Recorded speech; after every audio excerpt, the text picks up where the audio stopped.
because I'm going to finish the same way I started. This is an agreement between the American people and its government. We, the American people, give certain powers to government to keep us safe. And when those powers are misused, and the motive is not criminal investigations or national security, then I'll bet you my fellow citizens are rethinking their side of the equation.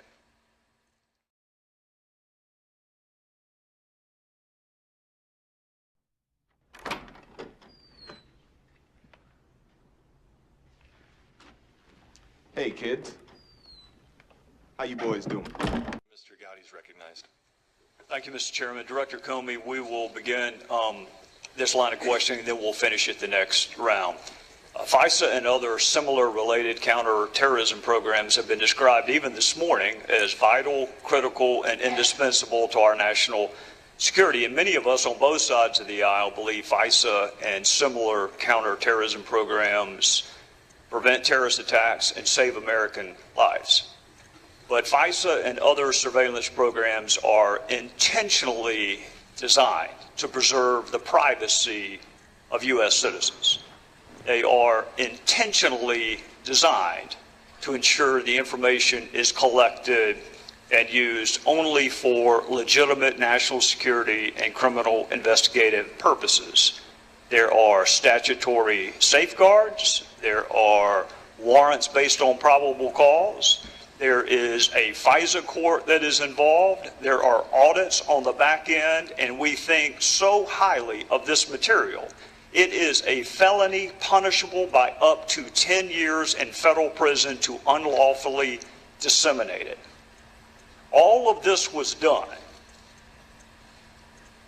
to make sure this information gathered remains protected as it relates to U.S. citizens. The way I view it, Director Comey, the American people have an agreement with their government. We are going to give you the tools to keep us safe, even if it infringes on our privacy some. We're going to give you the tools. And government in return promises to safeguard the privacy of U.S. citizens. And when that deal is broken, it jeopardizes American trust in these surveillance programs. So let me ask you, do you agree FISA is critical to our national security? I do. Do you agree programs like FISA were intentionally designed to safeguard the identity of U.S. persons? Yes, there are other important elements of it, but that's the primary goal, I believe. It wasn't an afterthought. It wasn't an accident. These are intentional safeguards that we put in place to protect U.S. citizens. Is that correct? Correct. Do you agree much of what is learned from these programs is classified or otherwise legally protected? All FISA applications, review by the court, collection by us pursuant to our FISA authority is classified. The dissemination of which is a felony punishable by up to 10 years in prison? Sure, dissemination, unauthorized dissemination. Unauthorized dissemination of classified or otherwise legally protected material punishable by a felony up to 10 years in federal prison. Yep, yes, as it should be. All right. In January of this year, the Washington Post reported, according to a senior U.S. government official, a named U.S. citizen, and I will not use the name, a named U.S. citizen, phoned the Russian ambassador several times on December the 29th. In February of this year, the Washington Post, nine current and former officials who were in senior positions at multiple agencies at the time of the call spoke on the condition of anonymity to discuss intelligence matters, and that officials began poring over intelligence reports, intercepted communications, and diplomatic cables.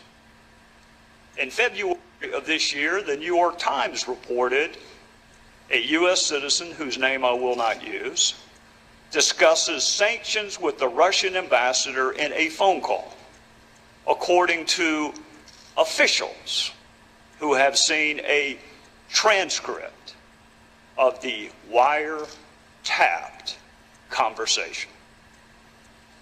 And again in February of this year, the New York Times reported on a phone call involving a U.S. citizen, including significant discussions of phone records, intercepted calls, intercepted communications, and reported the NSA captured calls and then asked the FBI to collect as much information as possible. My time is up, so I will say this for this round. I thought it was against the law to disseminate classified information. Is it? Oh, yes, sure. It's a serious crime. I'm not going to comment on those particular articles because I don't want to, in any circumstance, compound a criminal act by confirming that it was classified information. But in general, yes, it's a serious crime, and it should be, for the reasons you said. We'll take it back up next round, Mr. Chairman. We'll go back to, I'll yield myself 15 minutes and we'll go back to Mr. Gowdy. Thank you, Mr. Chairman. Director Comey, you and I were discussing the felonious dissemination of classified material during the last round. Is there an exception in the law for current or former U.S. officials who request anonymity? To release classified information? Yes, sir. No. Is there an exception in the law for reporters who want to break a story? Well, that's a harder question as to whether a reporter incurs criminal liability by publishing classified information, and one probably beyond my ken. I'm not as good a lawyer as Mr. Schiff said I used to be. Well, I don't know about that, but the statute does use the word publish, doesn't it? It does, but that's a question I know the Department of Justice has struggled with through administration after administration. I know the department struggled with it, the Fourth Circuit struggled with it, lots of people have struggled with it, but you're not aware of an exception in the current dissemination of classified information statute that carves out an exception for reporters. No, I'm not aware of anything carved out in the statute. I don't think a reporter has been prosecuted, certainly in my lifetime, though. Well, there have been a lot of statutes at bar in this investigation for which no one's ever been prosecuted or convicted, and that does not keep people from discussing those statutes, namely the Logan Act. In theory, how would reporters know a U.S. citizen made a telephone call to an agent of foreign power? How would they know legally? Yes. If it was declassified and then discussed in a judicial proceeding or a congressional hearing, something like that. And assume none of those facts are at play, how would they know? Someone told them who shouldn't have told them. How would a reporter know about the existence of intercepted phone calls? Well, same thing. In a legitimate way, through a appropriate proceeding where there's been declassification. In any other way, in an illegitimate way. How would reporters know if a transcript existed of an intercepted communication? Same answer. The only legitimate way would be through a proceeding, appropriate proceeding. The illegitimate way would be somebody told them who shouldn't have told them. What does the term mask mean in the concept of FISA and other surveillance programs? As Director Rogers explained, it's our practice, approved by the FISA court, of removing the names of U.S. persons to protect their privacy and their identity unless it hits certain exceptions. So masking means, as Mike Rogers said, I'll often see an intelligence report from NSA that will say U.S. person number 1, U.S. person number 2, U.S. person number 3, and there's no further identification on the document. Admiral Rogers said there are 20 people within the NSA that are part of the unmasking process. How many people within the FBI are part of the unmasking process? I don't know for sure as I sit here. Surely more, given the nature of the FBI's work. We come into contact with U.S. persons a whole lot more than the NSA does, because we may be conducting, we only conduct our operations in the United States to collect electronic surveillance, to conduct electronic surveillance. So I can find out the exact number. I don't know it as I sit here. Well, I think, Director Comey, given the fact that you and I agree this is critical, vital, indispensable, a similar program is coming up for reauthorization this fall with a pretty strong headwind right now, it would be nice to know the universe of people who have the power to unmask a U.S. citizen's name, because that might provide something of a roadmap to investigate who might have actually disseminated a masked U.S. citizen's name.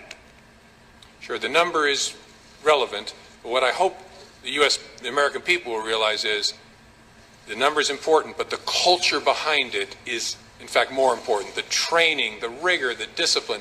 We are obsessive about FISA and the FBI for reasons I hope make sense to this committee, but everything that's FISA has to be labeled in such a way to warn people, this is FISA. We treat this in a special way. So we can get you the number, but I want to assure you the culture of the FBI and the NSA around how we treat U.S. person information is obsessive, and I mean that in a good way. Director Comey, I am not arguing with you, and I do agree the culture is important. But if there are 100 people who have the ability to unmask and the knowledge of a previously masked name, then that's 100 different potential sources of investigation. And the smaller the number is, the easier your investigation is. So the number is relevant. I concede the culture is relevant. NSA, FBI, what other U.S. government agencies have the authority to unmask a U.S. citizen's name? Well, I think all agencies that collect information pursuant to FISA have what are called standard minimization procedures, which are approved by the FISA court that govern how they will treat U.S. person information. So I know the NSA does, I know the CIA does, obviously the FBI does. I don't know for sure beyond that. How about the Department of how about Maine Justice? I mean, Maine Justice, I think, does have standard minimization procedures. All right, so that's 4. The NSA, FBI, CIA, Maine Justice. Does the White House have the authority to unmask a U.S. citizen's name? I think other elements of the government that are consumers of our products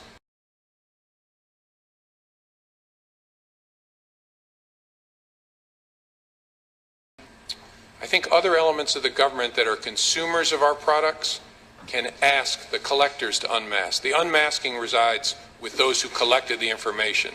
And so if Mike Rogers' folks collected something and they send it to me in a report and it says U.S. person number 1, and it's important for the FBI to know who that is, our request will go back to them. The White House can make similar requests of the FBI or of NSA, but they don't on their own collect, and so they can't on their own unmask. I got that about right? That's correct. I guess what I'm getting at, Director Comey, is you say it's vital, you say it's critical, you say it's indispensable. We both know it's a threat to the reauthorization of 702 later on this fall. And oh, by the way, it's also a felony punishable by up to 10 years. So how would you begin your investigation, assuming for the sake of argument that a U.S. citizen's name appeared in the Washington Post and the New York Times unlawfully? Where would you begin that investigation? Well, I'm not going to talk about any particular investigation. That's why I said in theory. You would start by figuring out, so who are the suspects? Who touched the information that you've concluded ended up unlawfully in the newspaper, and start with that universe, and then use investigative tools and techniques to see if you can eliminate people or include people as more serious suspects.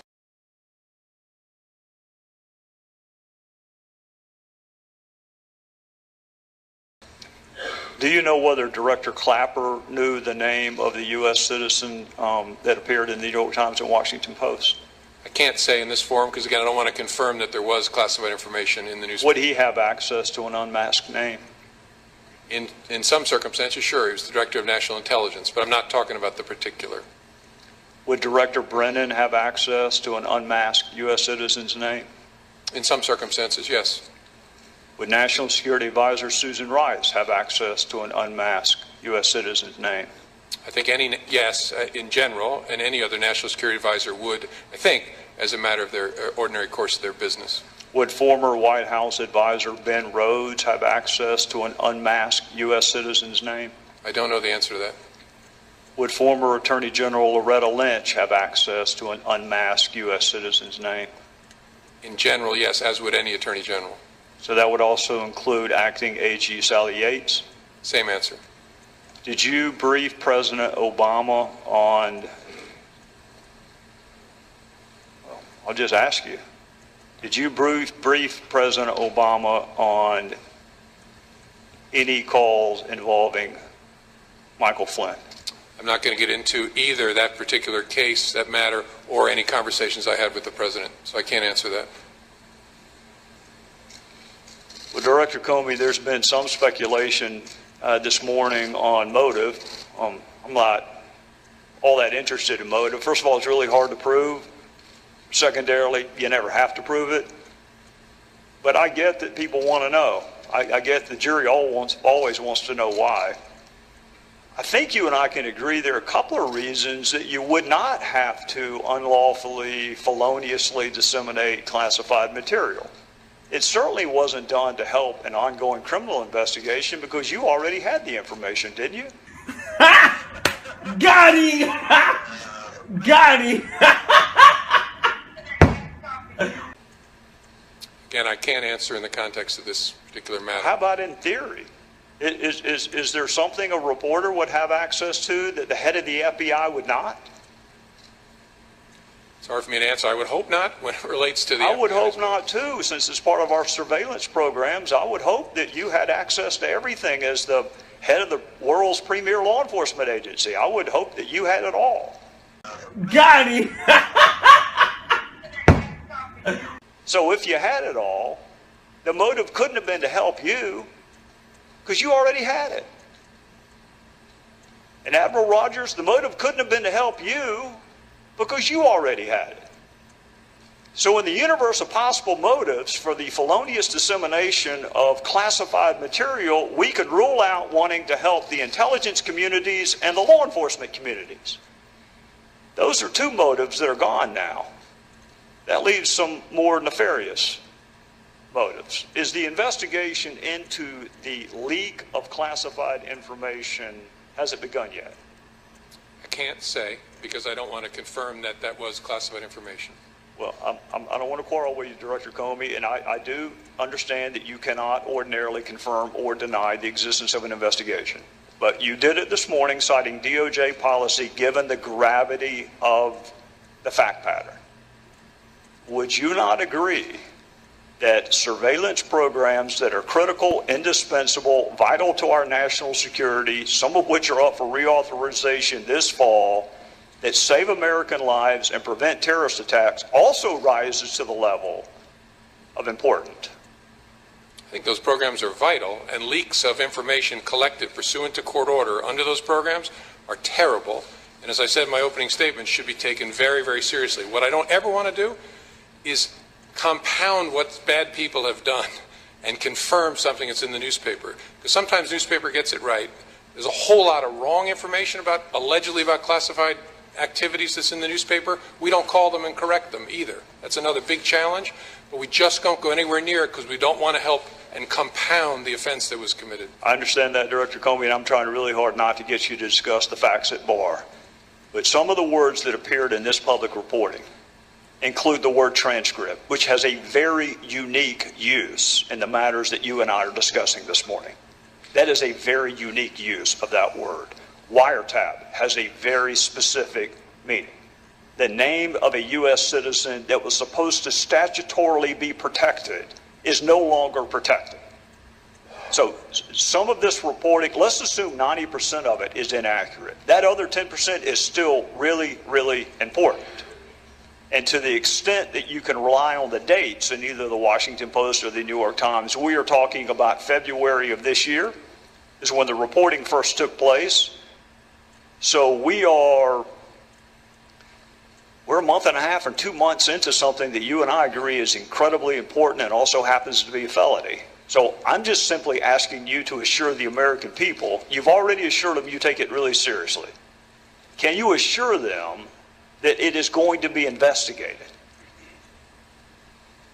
I can't, but I hope people watching know how seriously we take leaks of classified information, but I don't want to confirm it by saying that we're investigating it. And I'm sorry I have to draw that line. I just think that's the right way to be. Well, I'm not going to argue with you, Director Comey, but it is, we're going to discuss a lot of important things today. Whether Russia attempted to influence our democratic process is incredibly important. Whether they sought to influence it, it's a separate analysis, incredibly important. The motive behind that interference and influence, incredibly important. Our U.S. response, incredibly important. Some of that may rise to the level of a crime, some of it does not rise to the level of a crime. One thing you and I agree on is the felonious dissemination of classified material most definitely is a crime. So I would ask you, and I understand some of the procedures that you are up against, I would humbly ask you to seek authority from whomever you need to seek authority from.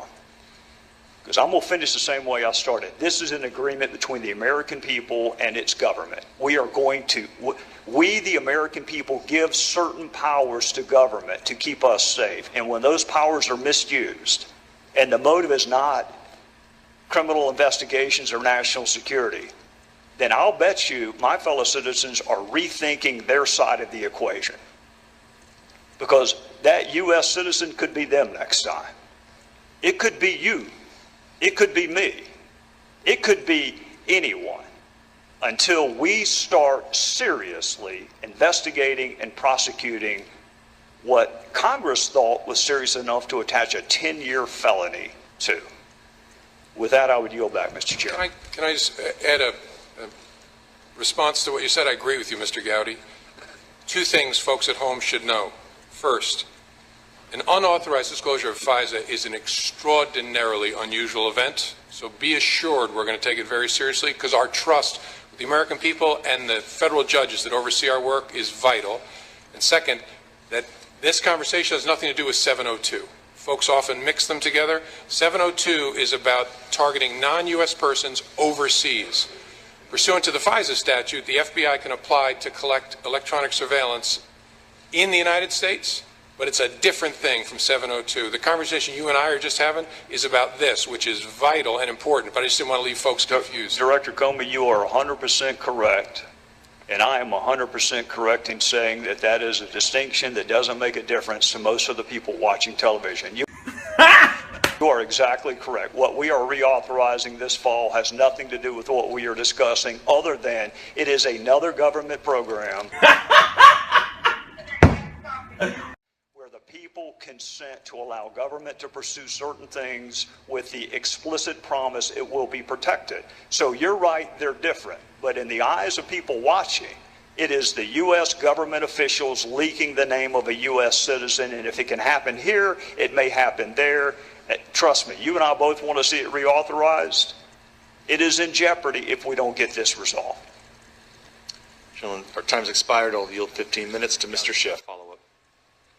Thank you, Mr. Chairman. Mr. Chairman, I want to thank you and Ranking Member Schiff for having this hearing. Mr. Chairman, you were talking about Russia long before it became fashionable to talk about Russia. If memory serves me correctly, you referred to Russia as possibly our greatest national security threat post 9/11. And as you know, Chairman, I come from a state with a fellow named Graham, who is also no fan of Russia. So, Director Comey, Admiral Rogers, people in your line of work are incredibly respected, both your current line of work and the work that you came from. And people in my line of work are not. And there's a reason. The justice system is respected, and the political process is not. So this is, while this hearing is important, what's really important is what you do after this hearing. And I want you to go find every single witness who may have information about interference, influence, motive, our response, collusion, coordination, whatever your jurisdiction is, wherever the facts, though the heavens may fall, go do your jobs. Because nature abhors a vacuum. And right now, you can't answer most of the questions, either by policy, by law, or because the investigation has not been complete. Therefore, a vacuum exists, which people in my line of work are more than happy to fill. So I need you to fill. I need you to do it with all deliberate speed. But Director Comey, I think it's also important for my fellow citizens to take note of why the system that you come from, the one that I come from, is respected, and this system that I'm in now is not. What is hearsay? It's information you don't know of your own personal knowledge, but learned from someone else. It's an out-of-court statement offered to prove the truth of the matter asserted. I was trying to be a little less lawyerly. All right, well, we'll go with your answer. And it is almost never admissible in court. How about anonymous sources? When you were in the Southern District, could you ever call an anonymous source to testify in one of your proceedings?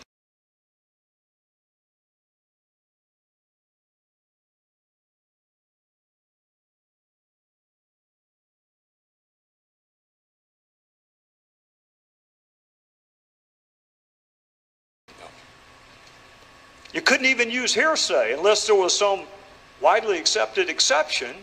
And what I've heard this morning in some cases is quadruple hearsay. So it would never, a newspaper article would never, ever be admitted as evidence in a courtroom. So the system we respect would laugh you out of court if you came in armed with a newspaper article. But in the political process, that's enough. Let me ask you this. Cross-examination. Why are you able to cross-examine witnesses in trial? Why do we have a right to confront witnesses? Well, it's embedded in our Constitution, and the reason it makes great sense is it's the crucible out of which you get truth. It is the single best way to elucidate the truth, to test and to probe and to challenge and to test someone's personal exposure to the facts. Cross-examination is the best tool that we have. How do you cross-examine an anonymous source? How do you cross-examine hearsay? I hope that you go find every single witness that you need to talk to and examine every single document. People are counting on you two and your line of work to find the facts. And people are welcome to draw whatever conclusions they want from the facts. But when I hear the word evidence, as I've heard lots and lots this morning, let me ask you this, Director Comey. Are you familiar with any trials where one witness may have said the light was red and one witness may have said the light was green? Does that ever happen? Yes, that's why you have a trial. Does it ever happen where one bank teller said the assailant was 5'10" and one said the assailant was 6'2"? Sure. So that's evidence. If you got evidence he's 6'2" and evidence he's 5'11", he just can't be both. The light can't be red and green. So the word evidence, while fancy and legal, the reality is you find facts and then the finder of the fact can draw conclusions and inferences from those facts. So I wish you luck as you begin this process. It is all important. The fact that someone may have had a line of questions about leaks does not mean that they're not interested in all aspects of Russia. And vice versa, the fact that they may not have asked questions about leaks doesn't mean they're not interested in them. You have jurisdiction over all of it. So God bless you as you go on this journey for the facts. And then people can draw whatever conclusions they want. I hope that you will fill the vacuum that is created when y'all are not able to answer questions. With that, I would yield back to the chairman.